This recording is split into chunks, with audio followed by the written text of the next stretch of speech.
All right, here we go. My last review was on a 2024 Polaris 1000 XP, which is parked in my garage right now. But now I have a 2025 Can-Am Outlander 1000R. And I'm gonna do a review on this thing. And I'm gonna talk about the things I do not like and the things that I love.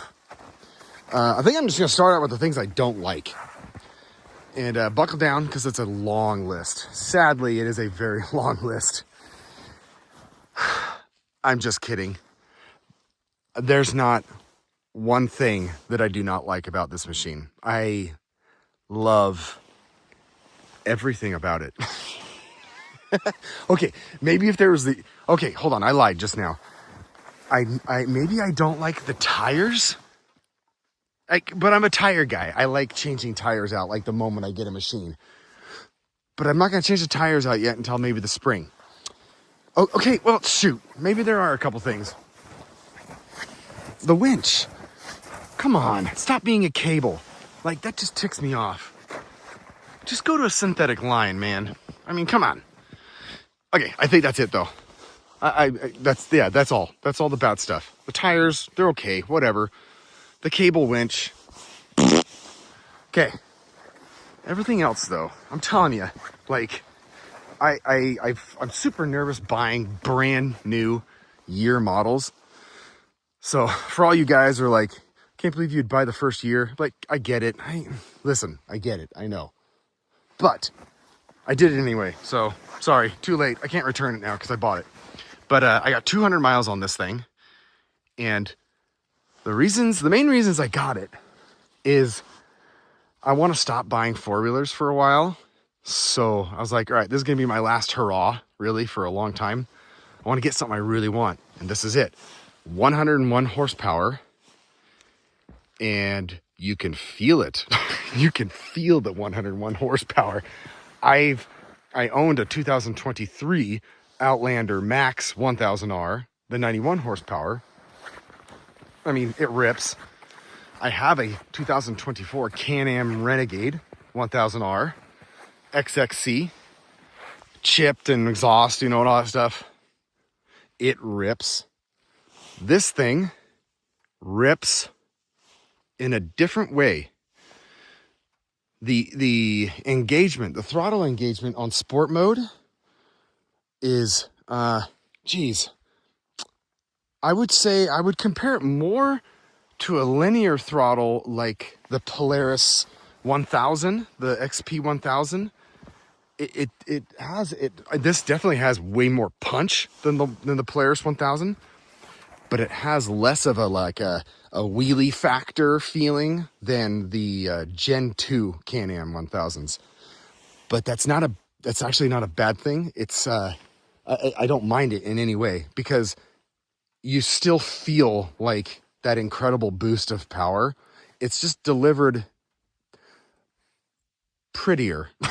I guess that's the word I could say. It's delivered in a prettier way. The suspension is by far the best, most cozy, comfortable, plushest ride on an ATV I've ever had. I've had Grizzlies, I've had Polarises, I've had other Can-Ams, I've had sport quads, all these different things that other YouTubers, Dirt Tracks Television, these guys are like, yep, these are plush machines, they're super comfortable and blah, blah, blah. They are. They're all ridiculously smooth when you compare them to, older machines or sport quads. This thing is by far way more, just flows, man. And it might be the weight. It's a heavier machine. I don't care about that, though. I really don't care it's a heavier machine because I can't really tell. They got rid of bushings. Sorry, they got rid of the Zerk fittings, like the oil. The grease fittings where you have to constantly pump them with grease to maintain and whatever. So this is more like your Grizzlies, your Hondas, the maintenance-free suspension parts, which also gets rid of the squeaking. No squeaks.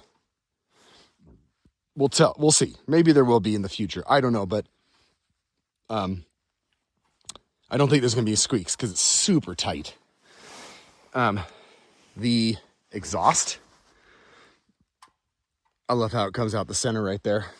I will say though, the exhaust note on this is not like you don't hear it and think, huh, that thing's got 101 horsepower. I bet it rips. You actually don't really hear too much. You hear engine stuff, but actually what I did notice is you hear trail. You hear tires on snow. You hear the tires on dirt going over rocks. Like, you can easily have a conversation with somebody while driving this thing. So although it doesn't have that exhaust note that you're like, ooh, I want to rip on this thing. Because I'm not, okay, maybe that's another thing I don't like. Maybe, I don't know. It doesn't have an exhaust note where you're like, I'm going to freaking rip. It will if I put an exhaust on it. It has an exhaust note where you're like, I just want to kind of cruise around. But when I want to rip on it, I'm going to.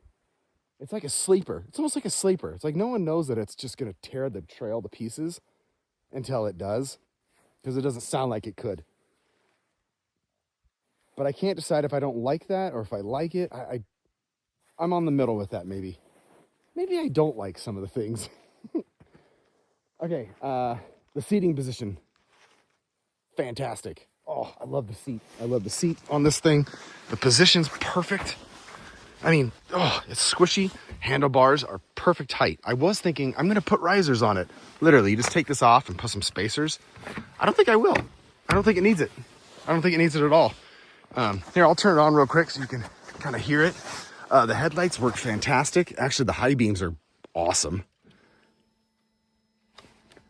Oh, got to put in park. This thing doesn't, or it also, what the heck? No, the strap's in the way, sorry. There it goes. When it's idling, it has a note. I like the lights on the Polaris more. I think the Polaris is maybe a better looking machine, maybe. I don't know. It's got sharper lines and meaner. This is just a simplistic kind of look on the front.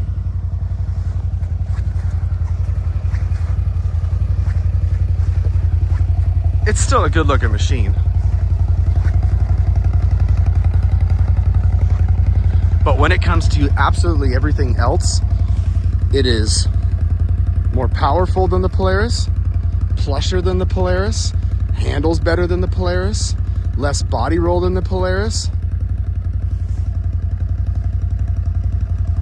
Like, it's great. Anyway, that's my review, man. Sorry, it's just a quick review. I didn't want to go too crazy, but hey, listen, get yourself a freaking Silky saw. They're amazing. Oh, the storage.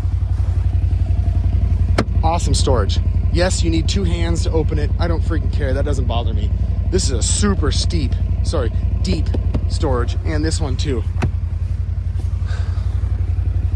I just love this thing. It is, oh, and it has a phone holder right here. It actually keeps your phone warm too, and charges. Fantastic. Splendid, even.